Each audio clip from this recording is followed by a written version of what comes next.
I always gotta give that disclaimer out there, but because it is a bright and sunny afternoon here in Vancouver, the leaf blowers are outside, the weed whackers are doing their thing, so if you hear any buzzing in the background, that's not in my control. I apologize for that.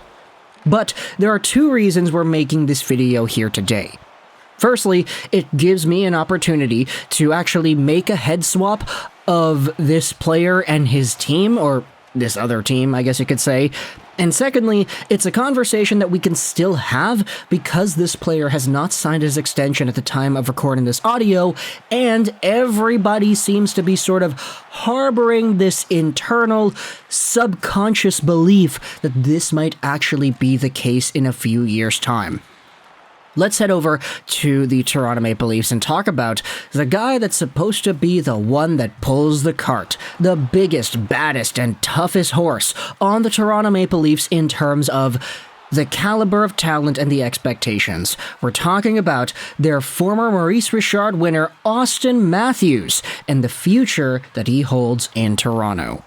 Now, Matthews has been one of the better first overall picks we have seen in the past few years, but today he's 25 years old, still a big dude, 6'3", 205, left-handed center, who is a pretty good sniper on most days, making $11.64 million a season till the end of 2024. He's a UFA upon expiring, and this was done for a reason. Everybody kind of knows that when Auston Matthews was coming off of his entry-level contract, he was already a pretty good player. In 2018-19, he was over a point per game. He was supposed to be this franchise-defining superstar that could score goals. He already had a 40-goal season under his belt, and a lot of fans around the NHL said, okay, well, he's going to get that contract. It's going to take him right to UFA status, and we'll see what happens when that occurs in 2024. Hopefully, by that time, the Toronto Maple Leafs have won a round or two. Spoiler alert, they only won one. And hopefully they've gotten some pretty good playoff success, which would entice a guy like Matthews to wanting to stick around. With Marner, with Tavares, with Nylander, with Riley, you've got a good core. You've just got to build out the extended branches to make sure you build a good team. Unfortunately for the Maple Leafs, even though they beat the Lightning, you had all these players, your core guys, disappear in round two. And now, with all the conversation saying that the Leafs need to blow up the core, that Sheldon Keefe needs to be fired, Kyle Dubas, Brendan Shanahan need to be fired, I wanted to make this video talking about the franchise superstar from Arizona and asking the question if he really does have a chance of going back to Arizona.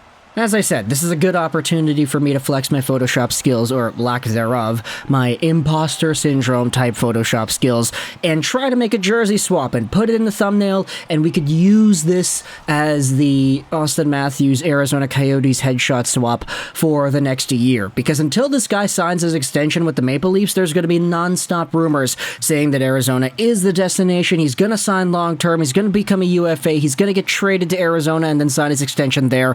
Everybody's going to talk about Arizona, and for good reason too. Auston Matthews is kind of an anomaly of a human being when you really think about it. The guy was born in San Ramon, California. His heritage, he's American and Mexican, so he is Hispanic, and he grew up in Arizona. He said that when Ovechkin scored that crazy goal like a decade and a half ago against the Arizona Coyotes, you know, the one where he fell down and he kind of hooked the puck towards the goal and it went in, Auston Matthews was in the crowd in that game. It was an Arizona Coyotes home, or a Phoenix Coyotes home game, excuse me. And this is sort of what Gary Bettman wanted to happen all along. You have hockey being played in markets that are brand new to the sport, like Phoenix, for example, and you see beautiful, spectacular showcases of athleticism and talent on display, and that inspires one of the kids in the crowd to go out there and become the next best thing. And now you have Auston Matthews. He is a superstar. And had the NHL not expanded to Phoenix, who knows if we would have seen this? Who knows if he would have went into baseball instead and stuck it out with that career rather than being a hockey prospect that went to Switzerland, did his thing with ZSC, and then came back over to become the first 60-goal player for the Toronto Maple Leafs since ever. Like, This is a thing. It's the reason why hockey has expansions. It's the reason why the NHL is so adamant on building the game, growing the game in other markets, because once you get the next kid that turns out to be Auston Matthews, who's from an area of the world that you wouldn't expect to be a hockey-centric town, it's a win for the sport, it's a win for the game, and it's an even bigger win if that player eventually comes back home and plays for his hometown team. Auston Matthews the entire time has been super open and super proud of his heritage, coming from Arizona, being from a Hispanic background, and with the Toronto Maple Leafs getting eliminated in the second round here, and Auston Matthews not showing up for that second round, you're seeing a lot more people outside of Toronto saying, hey, wait a minute, this core needs to be shaken up. Auston Matthews, just get traded to Arizona already now, buddy. We saw that fan sitting in the bleachers of, I don't remember which game it was between Toronto and Florida, but he had an Arizona Matthews 34 jersey. Like, people are doing this now. People are thinking about this now.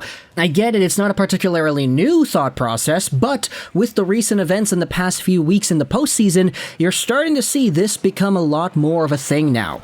Is Auston Matthews going to be a long-term Leaf? Is he going to get traded somewhere and sign his extension there? Is he just going to leave Toronto in free agency and screw over that team, a la John Tavares? Is he going to pull off a Tavares for the entire season? You know, there's that contract looming over everything, but he says, nah, I want to be a Leaf. I like being here. I'll leave it to my agent. I want to be a Leaf.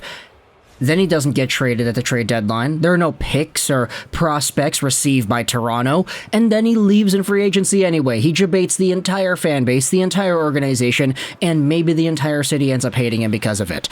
I don't know if there's going to be anything more poetic than if Auston Matthews pulls off something like this and heads back home over to Arizona.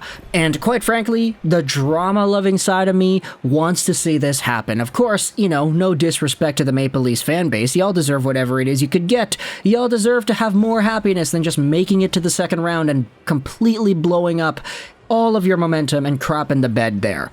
Y'all deserve more. It's been a lot since 2004. But if this happened, I wouldn't say no. Like, if the hockey gods writing the script knocked on my door, they sent me a telegram or they sent me a fax and they said, hey, Lego, do you approve of this? Do you approve of Auston Matthews going over to the Arizona Coyotes a la John Tavares? I'd be like, yeah.